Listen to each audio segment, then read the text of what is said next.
நீங்கள் பார்த்துக் கொண்டிருப்பது உங்கள் விஜய். கரடியும் குரங்கும் என்ற தலைப்பிலே வணக்கத்துக்குரிய கருணாகராச்சாரியா சுவாமிகள் இங்கே உரையாற்ற வருகிறார். அவருடைய உரையை தொடர்ந்து ஆன்மீக கேள்விகளை குறுக்கல் முறையிலே ஒரு 10 பேரை தேர்ந்தெடுத்துக்கிறோம். அந்த 10 கேள்விகளையும் சுவாமிகள் அவர்கள் இந்த மேடையிலே வாசித்து அதற்கான பதிலையும் கொடுத்து அந்த 10 பரிசுக்குரியவர்களையும் இந்த மேடையில் அழைப்பார்கள். அவர்களுக்கு ஸ்டார் விஜய் டிவியின் சார்பாக நாங்கள் பரிசு கொடுக்க இருக்கிறோம். ஆன்மீக அன்பர்கள் இனி கரடியும் குரங்கும் கருணாகராச்சாரியா சுவாமிகளினுடைய உரையை அனுபவிக்க இந்த மேடையை அவரிடம் ஒப்படைக்கிறோம். பித்ரே பிரம்மோபதேஷ்டே மே குரவே தெய்வதாய ச பிராப்யாய பிராபகாயாஸ்து நம ஸ்ரீநிதயே நமஹ. அன்பர்களே, நான் சொல்லப்போகின்ற இந்த நிகழ்ச்சி லிங்க புராணத்தில் இருக்கிறது. இக்ஷ்வாகு வம்சத்தில் ஒரு பெரிய அரசர் இருந்தார். அவருடைய மனைவி தனக்கு பிறக்க போகும் பிள்ளை நாராயணனை தவிர யார்கிட்டையும் ஒன்றும் கேட்காதவனாக பிறக்க வேண்டும் என்று ஆசைப்பட்டார். நாராயணன்கிட்ட கூட எதையும் கேட்கக்கூடாது. அப்படி ஒரு உயர்ந்த நிலையில் வாழக்கூடிய பிள்ளை வேண்டும் என்று அவள் இக்ஷ்வாகுகளின் குலதெய்வமான ரங்கநாதன் கிட்ட பக்தியோடு வேண்டி விரதம் இருந்து அதன் பயனாக ஒரு பிள்ளையை பெற்றாள். அந்த பிள்ளைக்கு அம்பரீஷன் என்று பெயரிட்டார்கள். அந்த அம்பரீஷன் பிறப்பிலேயே துளசி போல நாராயண பக்தியோடு இருந்தான். அப்போது ரங்கநாதர் அயோத்தியில் இருந்தார். இப்போ தான் அமைதி பூங்காவன் தமிழகத்துக்கு வந்துட்டார் ராமர் காலத்துக்கு பிற்பாடு. ராமனின் முன்னோர் வரலாறு இது. அப்போ அம்பரீஷன் நாராயணனாகிற ரங்கநாதன்கிட்ட அசையாத உயர்ந்த பக்தியோடு இருந்தவன் நாராயணனுடைய நல்ல அருள் வேண்டும் என்பதற்காக தவம் செய்தான். ரொம்ப ஸ்ரத்தையோடு தபஸ் செய்கிறான். அந்த தவத்தின் இடையில் ஒரு நாள் அவன் முன்னாடி வெள்ளை யானை, வெள்ளை யானைக்கு 4 தந்தங்கள், அந்த யானை மீது ஒருவன் கையிலே எலும்பால் ஆன ஒரு ஆயுதம், அதோடு அவன் முன்னாடி காட்சி தந்தான். அம்பரீஷா என்று அம்பரீஷனுடைய தவத்தை கலைச்சான். அம்பரீஷன் கண்ணை திறந்து பார்த்தான். நான் தேவேந்திரன், உனக்கு வரம் தர வந்திருக்கேன், என்ன வரம் வேணுமோ கேளு, தருகிறேன் என்று வந்தவன் சொன்னான். அம்பரீஷன், என் தாய் தவமிருந்து நாராயணனை கூப்பிய கையினால் இன்னொருத்தர் முன்னாடி கை விரிக்கக்கூடாது, அப்படி ஒரு பிள்ளை வேண்டும் என்று என்னை பெற்றாள். நாராயணனுடைய திருவருளுக்காக நான் தவம் செய்கிறேன், அதனால் தாங்கள் எனக்கு எதுவும் தர வேண்டியதில்லை, தாங்கள் செல்லலாம், நன்றி அப்படின்னு சொன்னான். சுவாமி தேசிகனே அழகாக சொல்கிறார் ஒரு விஷயம். அதாவது, பாதுகாதேவி உன் முன்னாடி கூப்பிய கையை இன்னொருத்தர் முன்னாடி நான் விரிக்க முடியாது பண்ணிடாத. நிறைய பேர் கை கூப்புறாங்க தேர்தலுக்கு முன்னாடி, அப்புறம் அதை விரித்து நிறைய சம்பாதிச்சுன்னு போயிடுறாங்க. அந்த மாதிரி ஆகக்கூடாது. நான் உன்னை கூப்பிய கைகளை வேறெங்கு விரிக்கக்கூடாதுன்னு. அம்பரீஷன் அந்த நிலையில் நிஷ்டைன்னு சொல்லுவாங்க, அந்த உறுதியான நிலைப்பாடில் இருக்கான். வந்த தேவேந்திரன் சொன்னான், அம்பரீஷா, நானும் ஒரு தெய்வம் தானே, நான் நானே உனக்கு வரம் தரேன்னு சொல்கிறேன், அந்த வரத்தை வேண்டான்னு மறுத்தியானா என்னை அவமதிக்கிற மாதிரி இல்லையா? உன்னை தேடி வந்த என்னை நீ அவமதிக்கலாமா? நான் உங்களை கேட்கலையே எதுவும், நீங்களே வந்தீர்கள், போகலாம்னு சொல்கிறேன், எனக்கு நீங்கள் எதுவும் தர வேண்டாம் என்று அம்பரீஷன் சொன்னான். இல்லை, நான் கொடுத்தே தீருவேன், நீ வாங்கிட்டே தீரணும். கிடையாது, நான் தங்களிடம் எதுவும் கேட்க மாட்டேன். நான் உன்னை வஜ்ரத்தால் தாக்கினால் தாக்குங்கள், நாராயணனை என்று வேறு யாரிடமும் நான் எதையும் கேட்க மாட்டேன் அப்படின்னு அம்பரீஷன் அங்கே கூட எதையும் கேட்க மாட்டேன் அப்படின்னு உறுதியாக சொன்னான். அடுத்த வினாடி கலகலன்னு சிரித்தான் வந்தவன். ஏன் சிரிக்கிறான்னு பார்த்தான் அம்பரீஷன். பார்த்தா யானை கருடனாக மாறித்து, வஜ்ரம் சக்கரமாக மாறித்து, எதிர்க்க நாராயணன் புன்முறுவலோடு நின்றான். உன்னுடைய உறுதியை பரிசோதித்த அம்பரீஷா, நீ வெற்றி பெறுவாய். உனக்கு பாதுகாப்பாக, நீ என்னக்கிட்ட எதுவும் கேட்க மாட்டேன்னு எனக்கு தெரியும், உனக்கு பாதுகாப்பாக என்னுடைய சக்கரத்தாழ்வார் உன் பக்கத்தில் எப்பொழுது இருப்பார் என்று சொல்லி தன்னுடைய சக்கரத்தை அம்பரீஷன் ஒப்படைத்து, இது உன்னை பாதுகாக்கும் என்று சொல்லி இறைவன் அருள் செய்தான். அப்படி அம்பரீஷன் ரொம்ப நெறியான முறையில் ஆட்சி செய்கிறான். மக்கள் ஆனந்தமாக இருக்கா. கோசல தேசம், சரையு நதிக்கரை, அயோத்தி நகர், அரங்கன் சந்நிதி, ஆட்சி ரொம்ப மாட்சியோடு நடக்கிறது. அப்படி அம்பரீஷன் ஆட்சி பண்ணி கொண்டிருக்கச்சே அம்பரீஷனுக்கு ஒரு பெண் குழந்தை பிறந்தது. பேரழகியான பெண் குழந்தை, லக்ஷ்மி தேவியை கூட விஞ்சிற அழகாம். அந்த பெண்ணுக்கு ஸ்ரீமதி என்று பெயர் வைத்தார்கள். இப்போ எல்லாருமே ஸ்ரீமதின்னு போட்டுக்கிறாங்க பேருக்கு முன்னாடி. அந்த பெண்ணுக்கு ஸ்ரீமதி என்றே பெயர் வைத்தான் அம்பரீஷன். அவ்வளோ அழகு பெட்டகமாக வளர்ந்தா, கலையில் கெட்டிக்காரி, சங்கீதம் நன்னா இருக்கும், நாட்டியம் ஆடுவா, கூடவே நாராயண பக்தி அவள்கிட்ட இருந்தது. துளசி செடி தோன்றும் பொழுதே அதுக்கு வாசனை வரா மாதிரி அம்பரீஷன் பெற்றெடுத்த ஸ்ரீமதிக்கு பிறவியிலேயே நாராயண பக்தி இருந்தது. நாராயணனே ஆசைப்பட்டா. அப்படி நாராயணன்கிட்ட ஈடுபாடோடு அந்த பெண் வளர்ந்துட்டு வரா. இப்படி இனிமையாக காலம் போய் கொண்டிருக்கிறச்சே அம்பரீஷனுடைய அரண்மனைக்கு ஒரு நாள் 2 பேர் வந்தார்கள். அந்த 2 பேர் யார்? ஒருத்தர் மாமா, இன்னொருத்தர் மருமகன். யார் மாமா யார் மருமகன்? அதில் நாரதர் மாமா, நாரதருடைய மருமகன் பர்வதர். நாரதருக்கு ஒரு சகோதரி இருந்தால், ரொம்ப மூத்த சகோதரி. அவளுக்கு பிள்ளை பிறந்தது. நாரதர் ஒத்த வயசு, அதாவது சாச்சா பத்தீச்சான்னு இந்தியில் சொல்கிறாளே, அந்த மாதிரி மாமனும் மருமகனுமாக 2 பேரும் சம வயஸ்காரர்கள்.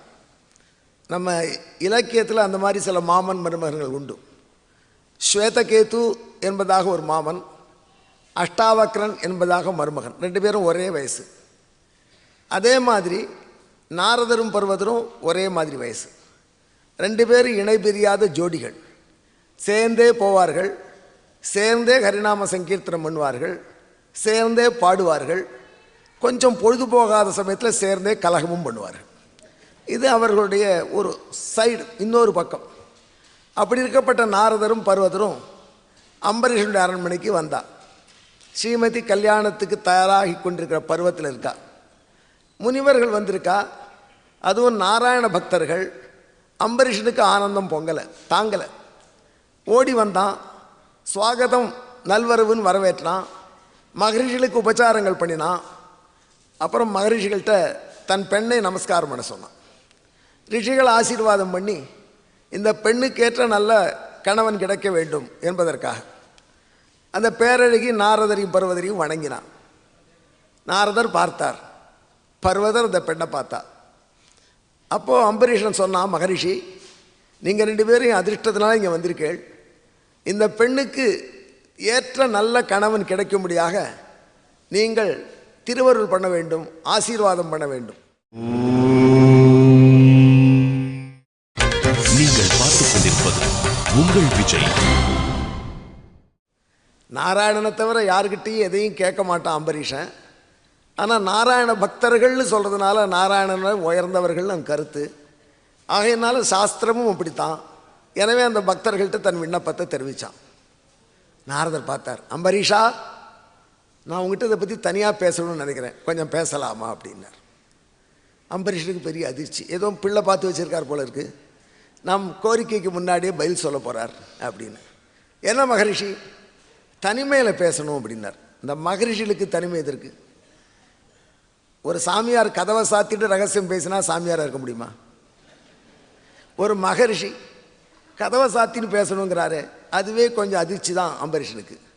இருந்தாலும் மாமுனிவர் சொல்கிறாருன்னு பக்கத்தில் ஒரு ரூம் இருந்தது, அங்கே மகரிஷி அழிச்சு போனான்.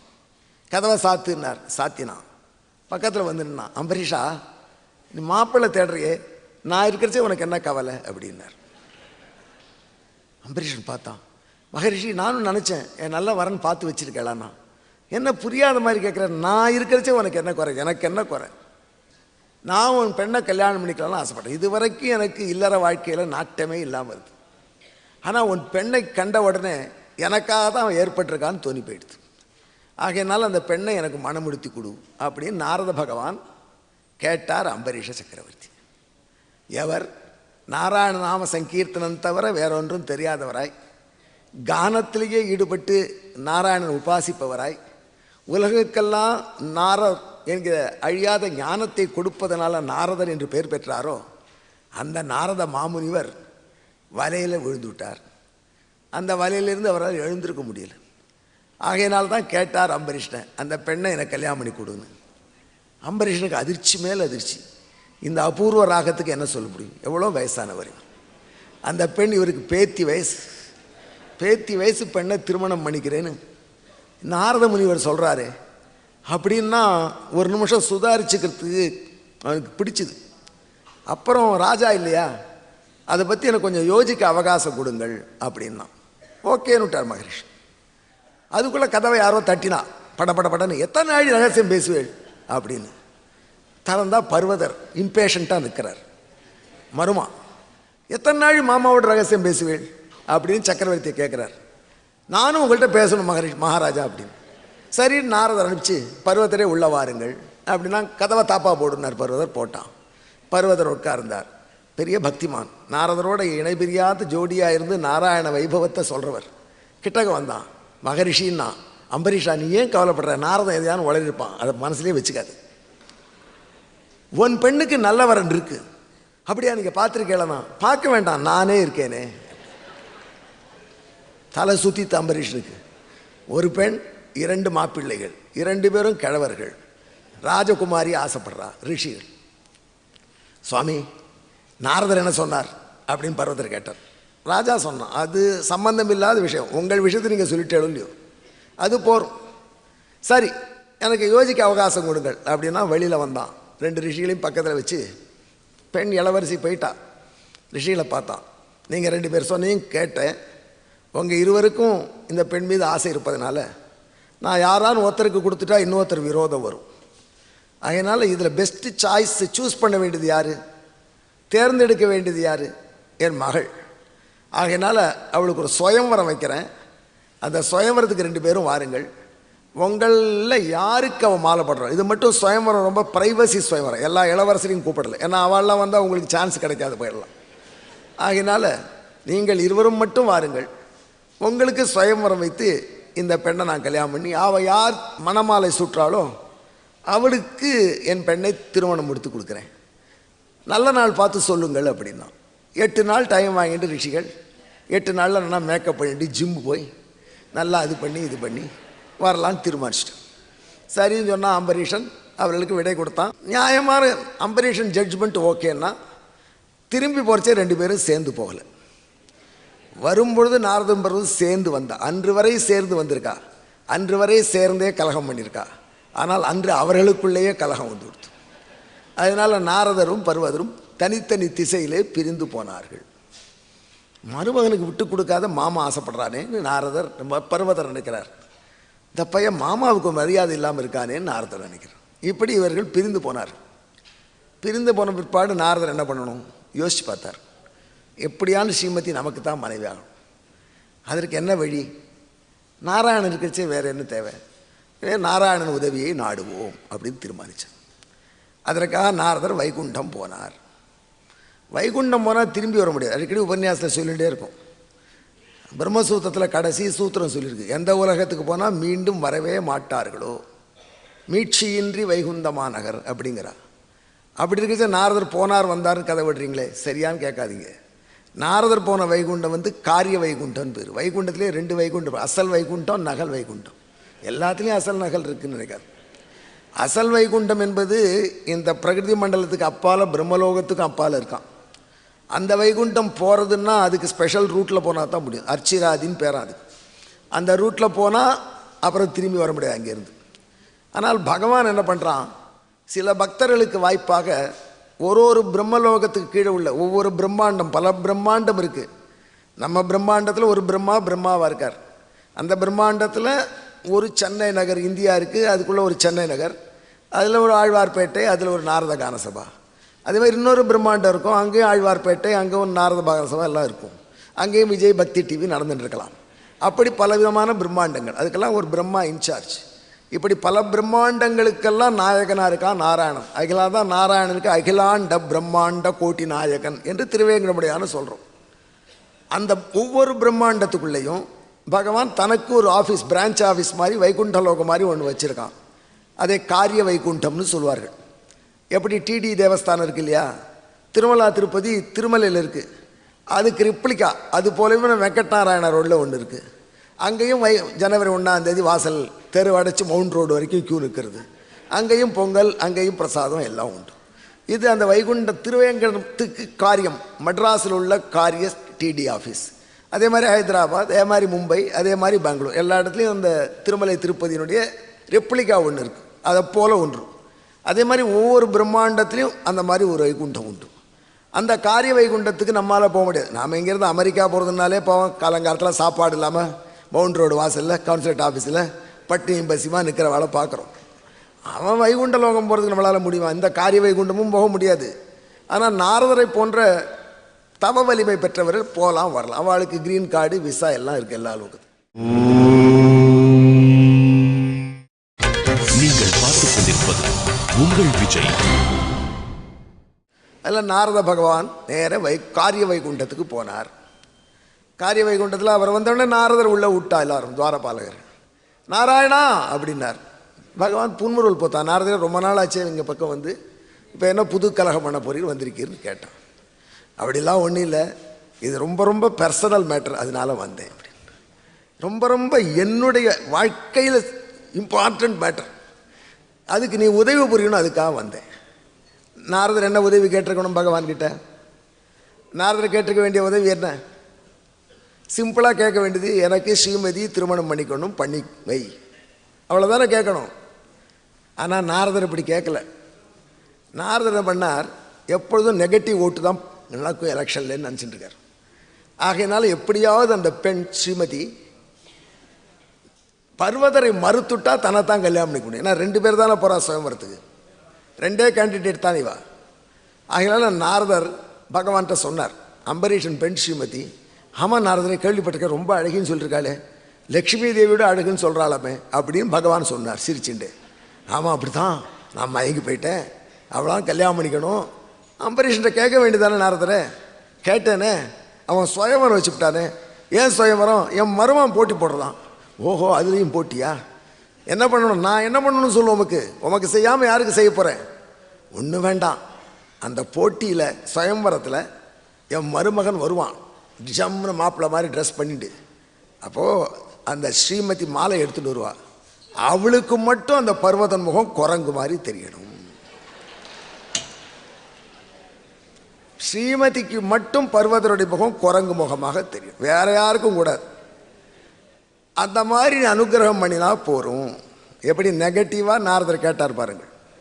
நம்ம ஊரில் ரொம்ப பேர் லோகா சமஸ்தா சிகிரோபவந்து எக்ஸப்ட் எதிர் வீட்டுக்காரன்னு சொல்கிறவா உண்டு. அந்த மாதிரி ஏன்னா நாரதர் எவ்வளோ பெற்ற ஞானி, உலகத்துக்கெல்லாம் ஞானம் தரவர். அவர் இப்படி நெகட்டிவாக ஒரு வேண்டுகோள் விட்டார் நாராயணன்கிட்ட. எம்பெருமான் புன்முறுவல் போத்தான், சிரிச்சான். நாரதரே, நீங்கள் கேட்டு நான் இல்லைன்னு சொல்ல போகிறேன்னா ததாஸ்து, அப்படியே இருக்கும், போயிட்டு வரோன்ட்டான். நாரத பகவான் காரிய வைகுண்டத்துலேருந்து திரும்பி வரார். வீணை ஆனந்தமாக மீட்டிண்டு ஸ்ரீமதி நமக்கு தான் அப்படின்ற சந்தோஷத்தில் வர்றார். எதிர்க்க பர்வதன் வரான். இந்த படுவாவி எங்கே வரான்? பர்வதரும் யோசித்து பார்த்தார். நாராயணன் உதவியை நாடலான்னு வந்திருக்காரு. அவரை பார்த்த உடனே எங்கே போகிறேன்னு கேட்கலதான் சண்டையாச்சு. இப்போது நாரதர் இப்படி மூஞ்சியை திருப்பிண்டார், பர்வதர் இப்படி மூஞ்சியை திருப்பிண்டான். போ நீ குரங்கா போகிற, உனக்கு தெரியலை பார் அப்படின்ட்டு நாரதர் நினச்சிக்கிறாங்க. பர்வதம் போனார். வைகுண்டம் காரிய வைகுண்டத்தில் பர்வதற்கும் போக வல்லமை இருக்குது, தவ வலிமை. துவாரபாலகரை விட்டார்கள். நாராயண போய் நமஸ்காரம் பண்ணி, இப்போ நாரதன் வந்தார், எங்கள் மாமா என்ன சொன்னான்னு கேட்டார். இதெல்லாம் கேட்கலாமா பர்வதரே? நீர் என்ன வேணுமோ கேளும், நான் உமக்கு செய்ய காத்திருக்கேன் அப்படின்னு பகவான் சொன்னான்.